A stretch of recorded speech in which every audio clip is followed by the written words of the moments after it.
وَلَنَبْلُوَنَّكُمْ بِشَيْءٍ مِّنَ الْخَوْفِ وَالْجُوعِ وَنَقْصٍ مِّنَ الْأَمْوَالِ وَالْأَنفُسِ وَالثَّمَرَاتِ وَبَشِّرِ الصَّابِرِينَ۔ فرمایا میں ضرور تمہیں آزماؤں گا، میں ضرور تمہیں آزماؤں گا، خوف دے کر، جانوں مالوں پھلوں کی کمی دے کر، اور اگر تم نے صبر کیا تو میرے محبوب انہیں جنت کی اور میری رحمت کی خوشخبری سنا دیجئے۔ اگر کوئی نیک بیمار پڑ جائے تو اس کی اللہ آزمائش فرما رہا ہوتا ہے، اس کی اللہ آزمائش کرتا ہے، اللہ تبارک و تعالیٰ اس پر فضل فرماتا ہے، اس کی آزمائش کرتا ہے۔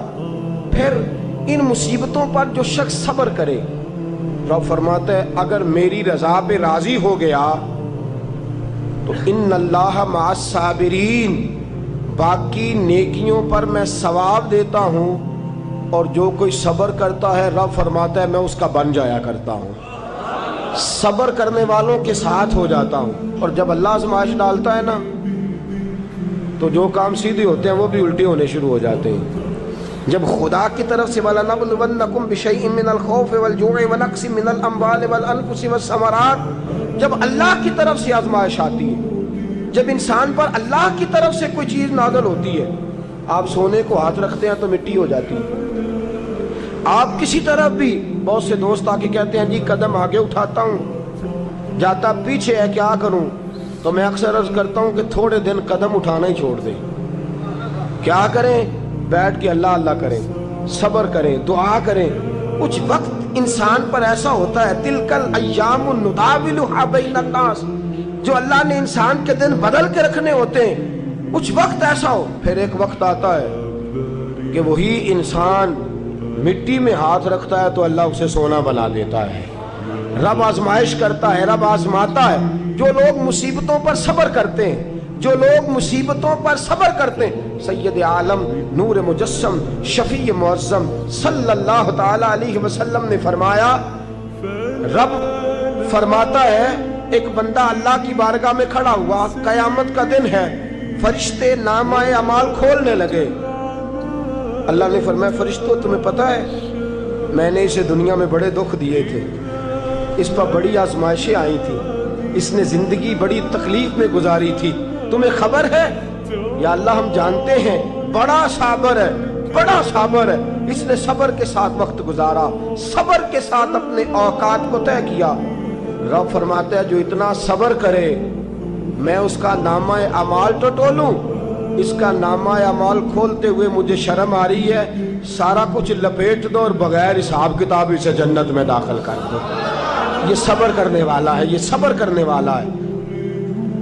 بڑی خوبصورت حدیث، بڑی، بخاری شریف میں موجود ہے۔ بخاری شریف کی یہ حدیث ایسی ہے جسے میں جب بھی پڑھتا ہوں میں چوم لیتا ہوں۔ حدیث کیا ہے؟ رسول کریم صلی اللہ تعالی علیہ وسلم نے فرمایا، رب فرماتا ہے ایک بندہ ہے، اس کو میں نے آنکھیں نہیں دی، اس کو میں نے آنکھیں نہیں دی، اندھا ہے، پیدائشی اندھا ہے یا بعد میں کسی وجہ سے ہو گیا، اس کے پاس آنکھیں نہیں، لیکن اس نے زندگی بھر صبر کیا، اس نے زندگی بھر صبر کیا، صبح قیامت وہ کھڑا ہوا تو رب کریم نے فرشتوں سے فرمایا، فرشتوں اس کو میں نے آنکھیں نہیں دی، بیچارہ نہ بیٹی دیکھ سکا نہ بیٹا، نہ باپ دیکھ سکا نہ ماں، یہ کوئی دنیا کا نظارہ نہیں کر سکا، تم بتاؤ اس کا اجر کیا ہے؟ فرشتے کہتے ہیں مولا جنت کا اعلیٰ درجہ دے دے، اللہ اسے بے حساب بخش دے۔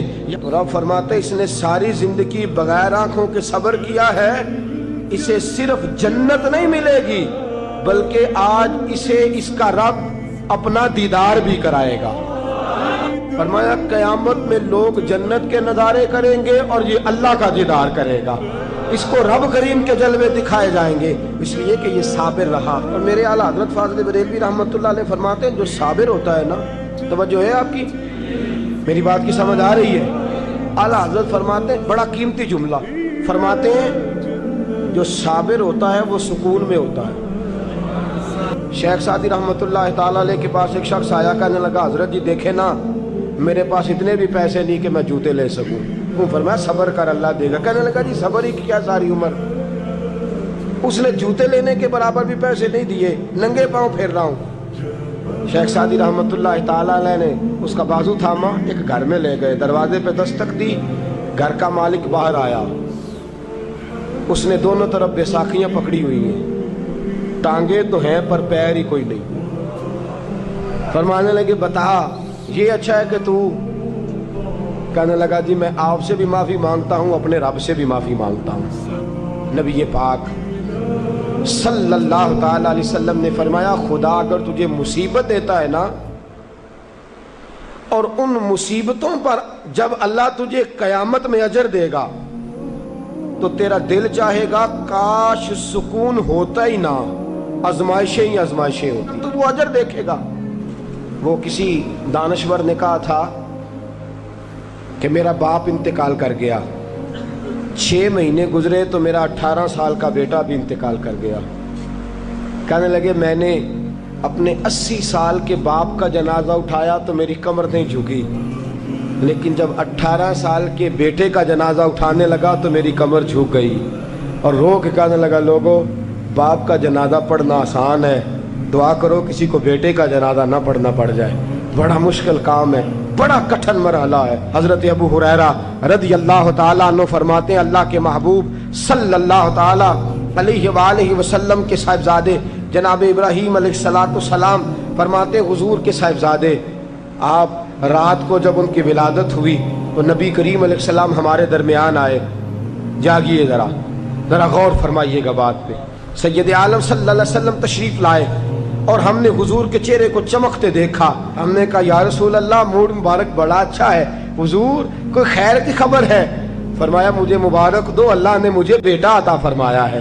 فرماتے ہیں اگلے ہی دن، ایک روایت ہے کچھ عرصے کے بعد، ایک روایت ہے اگلے ہی دن ظہر کے بعد میرے محبوب نے پیار کرنے کے لیے بیٹا اٹھایا اور صاحبزادے کی سانسیں اکھڑنے لگی۔ رسول پاک کے صاحبزادے نبی پاک کے مقدس ہاتھوں میں سانسیں اکھڑ رہی ہیں، حضور کے دستے مبارک میں صاحبزادے نے وصال کر دیا۔ آنکھیں بند کی تو نبی کریم کی مقدس آنکھوں میں آنسو آئے۔ رات خوشی تھی، رات حضور مبارکیں وصول کر رہے تھے، رات مسکرا رہے تھے، ایک ہی تو رات گزری ہے، 24 ہی تو گھنٹے ہوئے ہیں، آنکھوں میں آنسو بھر آئے ہیں۔ حضرت عبداللہ ابن عمر رضی اللہ تعالیٰ عنہ عرض کرتے ہیں یا رسول اللہ آپ رو رہے ہیں؟ حضور صاحبزادے کا انتقال ہوا تو رو رہے ہیں؟ نبی رحمت صلی اللہ تعالیٰ علیہ وسلم نے فرمایا عبداللہ دل میرا غمزدہ ہے، آنکھوں میں آنسو ہیں، پر میں اپنی زبان سے وہی جملے کہوں گا جس سے میرا اللہ راضی ہوگا، میں کوئی بے صبری والی بات نہیں کروں گا۔ اور یاد رکھیے مصیبتیں اللہ کے پیاروں پر، وما علینا الا البلاغ۔